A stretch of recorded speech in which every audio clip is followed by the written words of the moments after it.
Well guys, I guess another lesson I learned.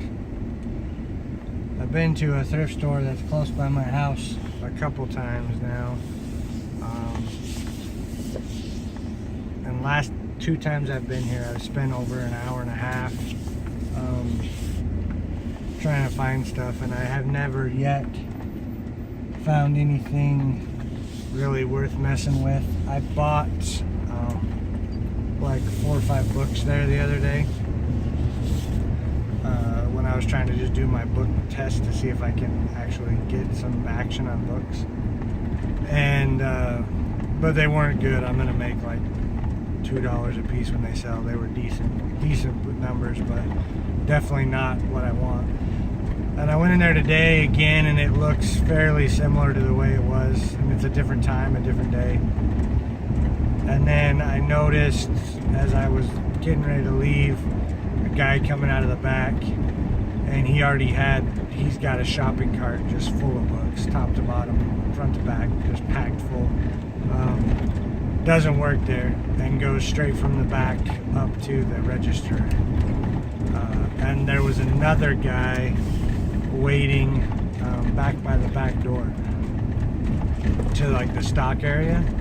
So I have a feeling it's a couple resellers that have already talked to them and got some kind of arrangement where they go in and check all this stuff, and they're buying in bulk. So anyway, not something I'm interested in doing just yet, maybe down the road, but for now, what it means for me is I'm gonna quit going there on a regular basis and maybe give it a shot later. I'll stick to my stores and clearance sales for a little while, and keep working on my online arbitrage and maybe some small wholesale stuff as I go forward. And that particular place I'm just going to leave until I need it as an option, or if I don't need it. But no reason to try and muscle in on something somebody else has got a good, evidently somebody else is already online sourcing that and reselling it, and you know, there's enough opportunity out there. I'm not going to go try and fight with somebody and screw up what they've got. I'm going to go look for my own and go from there. So anyway, for what it's worth, that's how I would spend my efforts. Unless you're, I mean, now that there is a caveat to that. If I was in a small town where I had to drive, you know, another hour to get to a thrift store,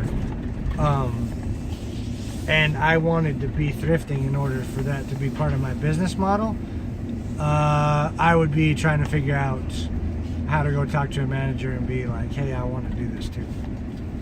That's not the case though. Where I'm at, I can literally, if I pull up Google Maps, I could hit a thrift store 10-minute drive, 10-minute drive, 10-minute drive, going an hour in each direction. So it's just not worth it to mess with it. Now, if that was a different story and the next closest place for me was an hour away, then it would be completely different. I would be going back trying to figure out how I could get in and do some early stuff, because obviously that's available. So if there is a place that you found good stuff at, and then obviously there's probably more to be found there. So with that being the case, and you're buying there regularly, it's consistent, it's close to where you're at, then I would be talking to the manager and see if there's a way that you can get in early, you know, as the stuff's getting donated or something like that, and buy in bulk that way. But right now, I think that there is at least a couple people doing that at that location, and it's obviously pulling a lot of the stuff before it gets to the floor. And so I'm just not going to worry about going there for a while and kind of see what happens and focus on what I know works so far. So just a way to try it. Either you do it that way or you don't, but something to kind of watch out for as you're going through those thrift stores.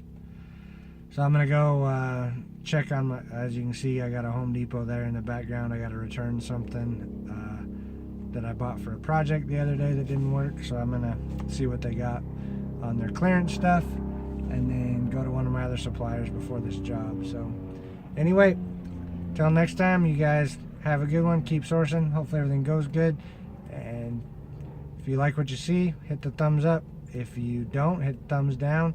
If you have any comments or questions, it was pretty cool. I only have 6 subscribers. One of my videos went live this morning, and I got a bunch of people messaging me about it already. More people than I have subscribers, so that's pretty cool. All right, guys, have a great one.